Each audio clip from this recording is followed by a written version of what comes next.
Chers fidèles du Christ, bien-aimés confrères dans le sacerdoce,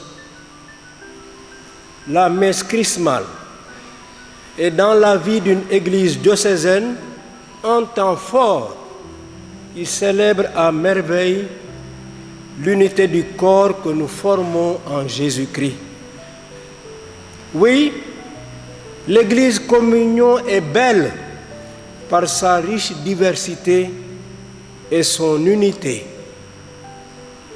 Elle est féconde par les créneaux de grâce que le Seigneur Jésus-Christ, dans l'unité du Père et du Saint-Esprit, ne cesse d'alimenter et de féconder pour instruire et nourrir son peuple. Oui, nous sommes ce peuple de prêtres, peuple de rois, assemblée des saints, comme nous le chantons à juste titre. La liturgie nous fait communier abondamment au bien-être que l'on expérimente dans la proximité de Dieu entre frères et sœurs en Jésus-Christ, l'aîné de la multitude que nous formons. Ce Dieu si proche, au point de se faire l'un d'entre nous par son incarnation, prend en charge notre naissance, notre croissance, notre maturité, notre santé, jusqu'au passage à la vie meilleure que nous visons tous, avec Dieu qui ne peut ni se tromper ni nous tromper. Tout au long de notre parcours, la grâce divine nous accompagne pour naître à la vie de Dieu, nous développer et grandir en grâce et en bénédiction. Et pour ce faire, l'huile sainte est un instrument choisi par Dieu pour susciter de nouveaux disciples de Jésus-Christ à travers les catéchumènes. À ce propos précisément, comment ne pas rendre grâce à Dieu pour les centaines de candidats que j'ai au fil des ans confirmés ici, dans cette cathédrale, à la suite de leur baptême dans nos différentes paroisses. Que c'est beau, que c'est vivifiant de voir des adultes motivés et convaincus emprunter le chemin du Seigneur Jésus pour la vie. J'ai eu la joie, le 30 mars dernier, de participer à la rencontre des catéchumènes de Dakar et banlieue au Collège Sacré-Cœur, à l'occasion du deuxième scrutin préparatoire au baptême. C'était sous la direction de l'abbé Omer Seck, responsable diocésain de la catéchèse, avec une véritable armée de catéchistes, des catéchistes motivés, dévoués au service de leurs protégés et néophytes. Chers amis, cette frange de notre communauté que sont les catéchumènes et leurs encadreurs témoigne du dynamisme missionnaire de l'Évangile.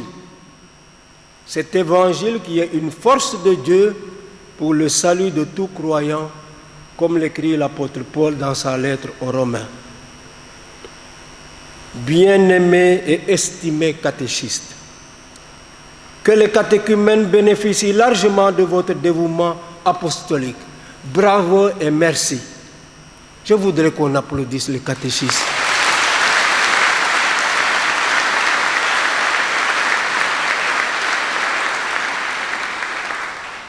Je voudrais, en communion avec cette assemblée diocésaine, dans sa riche diversité, en bénissant l'huile des catéchumènes, priez aussi avec vous et pour vous, en rendant grâce à Dieu pour le magnifique travail apostolique que vous accomplissez, chers catéchistes, en toute générosité au nom de votre foi. Que la reconnaissance encore plus affirmée de votre ministère si déterminant pour l'Église, si fortement affirmé, dis-je, par le pape François, soutienne votre dévouement et vos efforts avec d'abondantes grâces de la part du Seigneur. Dans sa première lettre aux Corinthiens, l'apôtre Paul écrit: « Notre corps forme un tout, mais il a plusieurs membres. Un membre souffre-t-il? Tous les membres souffrent avec lui. » Frères et sœurs bien-aimés, Jésus-Christ, le témoin fidèle, a fait renaître l'espérance et la vie en guérissant de nombreux malades et en se présentant lui-même comme le réconfort de tous les blessés de la vie. « Venez à moi, dit-il, vous tous qui peinez et ployez sous le poids du fardeau, et moi je vous soulagerai. Chargez-vous de mon joug et mettez-vous à mon école, car je suis doux et humble de cœur, et vous trouverez le soulagement pour vos âmes. Oui, mon joug est aisé et mon fardeau léger. » Matthieu 11, versets 28 à 30. C'est auprès de Jésus, dans son cœur doux et humble, que nous apprenons et expérimentons le ministère de la miséricorde. Lui qui a guéri tant de malades, atteints de toutes sortes de maux, chemine avec nous, avec nos malades, dans sa grande miséricorde. Cette miséricorde est comme la marque déposée par lui-même pour nous servir constamment de référence pratique. Je voudrais ici saluer tous ceux qui se dévouent dans ce ministère, car c'est vraiment un ministère, à travers les structures sanitaires, hospitalières et autres instituts dédiés, sans oublier les nombreux services donnés à domicile dans la discrétion. Que de dévouement et d'amour envers tant de patients. Que ce ministère de réconfort et de consolation soit alimenté par les branchements de tous les acteurs au cœur miséricordieux de Jésus. Et en invoquant cela, je me réfère à la belle encyclique du pape François sur le Sacré-Cœur de Jésus. Que nos malades, dans leurs difficultés et leurs souffrances, se sentent toujours plus aimés, accompagnés, réconfortés, au nom de Jésus, doux et humble de cœur. Saint Jacques nous donne cette recommandation. Quelqu'un parmi vous souffre-t-il? Qu'il prie. Quelqu'un parmi vous est-il malade? Qu'il appelle les prêtres de l'Église et qu'il prie sur lui après l'avoir marqué de l'huile au nom du Seigneur. La prière de la foi sauvera le patient et le Seigneur le relèvera. S'il a commis des péchés, ils lui seront pardonnés. Que la participation multiforme de notre Église à la promotion de la santé soit bénie par le Seigneur et soutenue par sa grâce sanctifiante. Que le Seigneur bénisse tous ceux qui travaillent à lutter contre la maladie et à promouvoir la santé et une bonne hygiène de vie en faveur de leurs frères et sœurs en humanité. Chers amis, je sais que nos postes de santé catholiques, qui accueillent tous les patients qui se présentent à eux sans description aucune, sont confrontés à de réelles difficultés. Qu'il s'agisse d'accès aux médicaments ou à la reconnaissance et à la valorisation de formations professionnelles qu'ils proposent. Et il en a été question à plusieurs reprises avec les pouvoirs publics. Mais des problèmes demeurent, malgré l'impact social de nos structures qui sont au service des populations les plus démunies. Le plaidoyer de notre Église doit se poursuivre pour une meilleure prise en compte par l'État en concertation avec d'autres organisations professionnelles quant au poste de santé catholique. Oui, j'ai envie de dire oui à la santé pour tous, avec une prédilection pour les plus pauvres qui ont besoin de plus d'assistance. Une nation qui investit dans la santé travaille pour le bien de ses citoyens et pour leur développement. Chers amis, souvenez-vous, dans l'évangile de Saint Jean, de cette rencontre de Jésus avec un malade paralysé, alité depuis 38 ans à la piscine de Bethesda à Jérusalem. C'est au chapitre 5 de Saint Jean. Jésus lui pose cette question plutôt surprenante. Veux-tu guérir? Ce patient n'est nullement gêné par la question de Jésus. Il en profite plutôt même pour décrire sa situation en ces termes. Seigneur, je n'ai personne pour me jeter dans la piscine quand l'eau vient d'être agitée. Et le temps que j'y aille, un autre descend avant moi.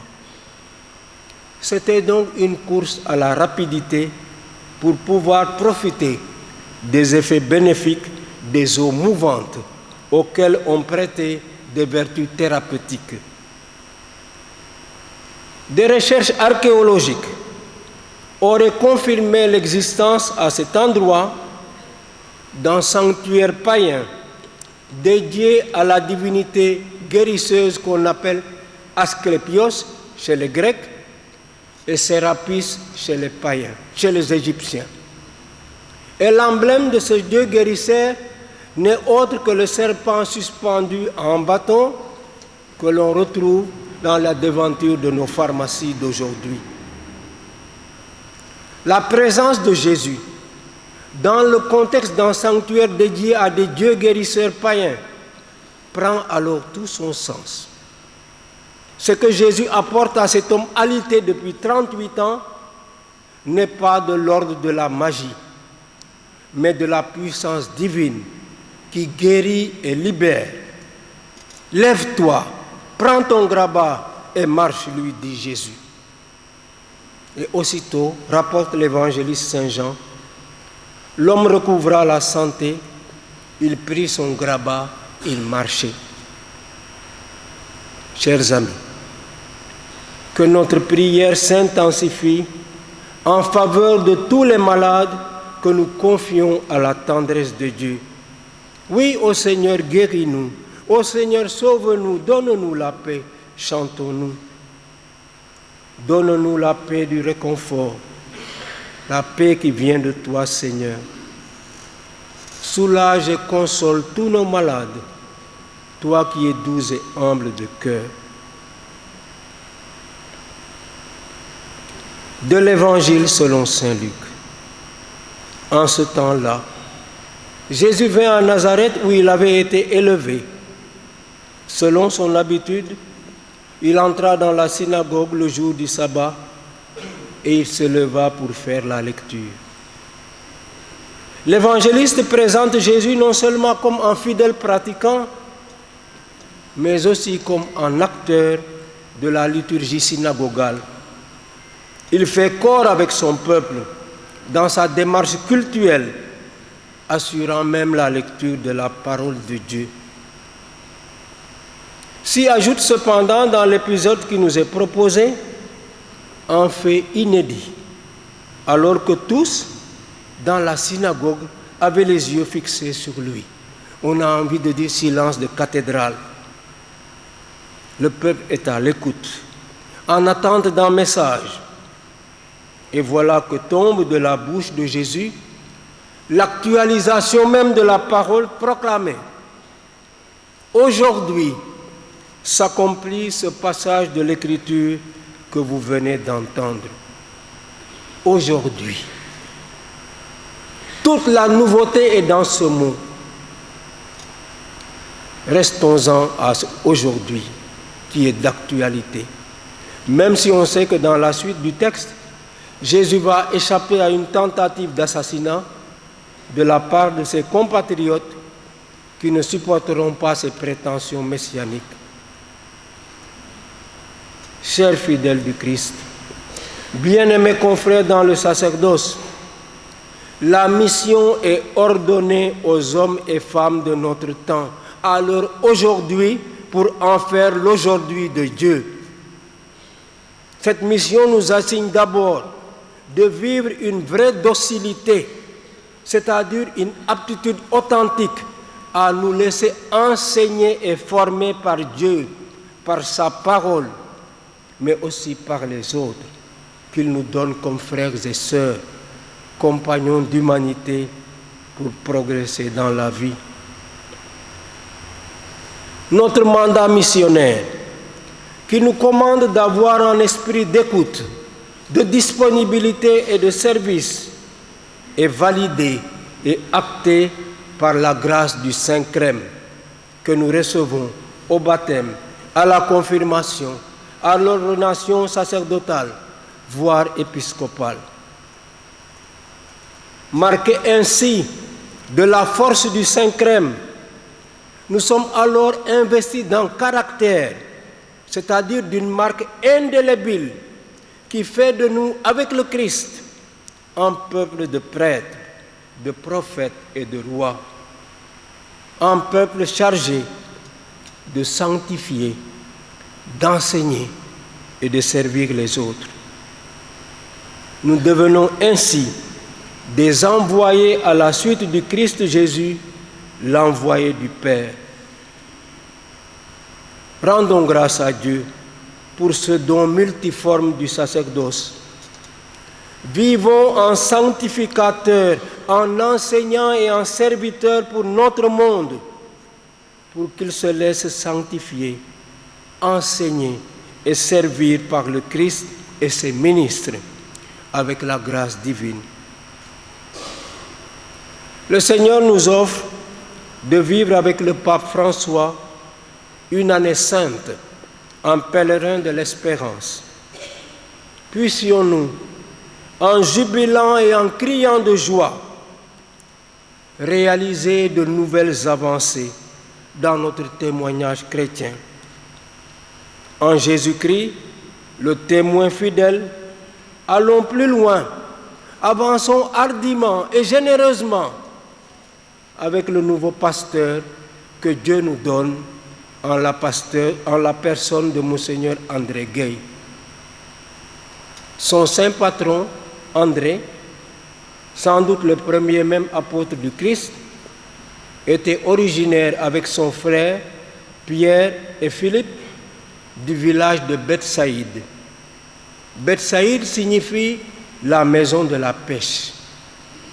Jésus va faire de ses trois compatriotes, André, Pierre et Philippe, il va en faire des pêcheurs d'hommes.